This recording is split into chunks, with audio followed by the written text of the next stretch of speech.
सकाळी सकाळी पुणे स्टेशनला ट्रिप घेऊन आलो, पण काय नंतर ट्रिप वाजना म्हणून जरा टाइमपास म्हणून व्हिडिओ काढत बसलो गाडी. तर नमस्कार मित्रांनो, स्वागत आहे तुमचं माझ्या नवीन ब्लॉगमध्ये. तर आपल्याला आज बुकिंग आहे छावणी गाव. तर छावणी कुठे ते दाखवत चला पुढं. कस्टमरला हॉटेलमधून पिकअप केलं आणि आपण निघालो लोणावळ्याच्या दिशेने, कारण छावणी गाव तिकडंच आहे वाटतं.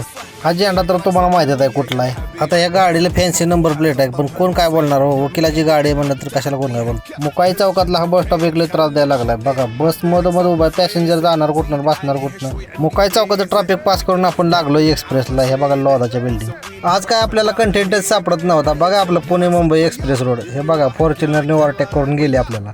थांबा थांबा थांबा, सापडला कंटेंट. वरती काय चालू आहे, कॅमेरा बसवायचं काम चालू आहे, म्हणजे आमच्या बोकांडी दंड मारायचं काम चालू. चायला माझी गाडी 80ला लॉक असून मला फाईन पडला होता, पण ह्यांना कसं काय फाईन पडत नाही काय कळत नाही राव. तर 80च्या स्पीडनं आपण पोहोचलेलो आहे लोणावळामध्ये. तर आपल्याला जायचं होतं पेनपाले रोड, तिकडं आहे ते रिसॉर्ट. म्हणून खंडाळा घाट संपला की आपण खोपोलीच्या दिशेने राईटला टर्न मारलेला आहे. आज माझा मोबाईल लईच हालायला लागला होता. स्टँड खराब झाले काय मोबाईल काय कळलं, त्याच्यात हे असलं रंबलेलं टाकलं. खोपोली पास करून आपण लागलो पेनपाले रोड. कुठला रोड आहे का माहिती. हे बघा इकडे इमेजिका वॉटर पार्क आहे. पुढं आलो की आपल्याला लागला जंगलाचा रस्ता बघा, नाही तर बिबट्या यायचा इकडं आहे गेला.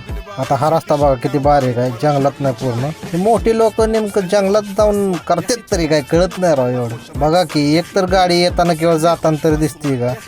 बिबट्या आला म्हणजे काय, एक तर लई वातावरण चालू आहे बिबट्याचं. हे बघा इथून आतमध्ये जायचं. आतमध्ये भरपूर विल्ला आहेत. हे बघा हे कस्टमरचं स्वतःचं विल्ला आहे बरं का. एवढे मोठे मोठे विल्ले बांधलेत, पण आतमध्ये एखादा सिमेंटचा रस्ता चांगला करता आला नाही यांना. कस्टमरला ड्रॉप करून आपण निघालो आहे परत पुण्या दिशेने. हे बघा असले फार्म हाऊस असते, ही सेलिब्रिटी लोकांची फार्म हाऊस असते. कुलूपच लावलेले आतमध्ये तर कोणी नाही अजून. आता आपण हावडा ब्रिज पास करणार आहे. बिगर पाण्याची नदी आहे इथं, म्हणजे पावसाळ्यात पाणी असते फक्त. नाही हाय पाणी आहे पाणी. अरे अरे ये तो मुन्ना है सरकार, मेरा मुन्ना है सरकार. तर आपण निघालेला आहे पुण्याच्या दिशेने जुना खंडाळा घाटातनं. हे बघा स्कॉर्पिओ पण येलो प्लेटमध्ये आली. रिटर्नची तर काय ट्रिप भेटली नाही. आपल्याला जायचं दौंडला अर्जंटमध्ये, त्यामुळे पॅसेंजर भरून आपण आलेलो आहे पिंपळे गुरवला. मामांना घेऊन जायचं दौंडला, कारण आपले आहेत रेग्युलर कस्टमर. Thank you guys. नवीन असाल तर फॉलो करा, लाईक करा. हा व्हिडिओ जर आयफोनमध्ये शूट केला असता तर किती भारी आला असता, पण जाऊ दे आता घेऊ कधीतरी.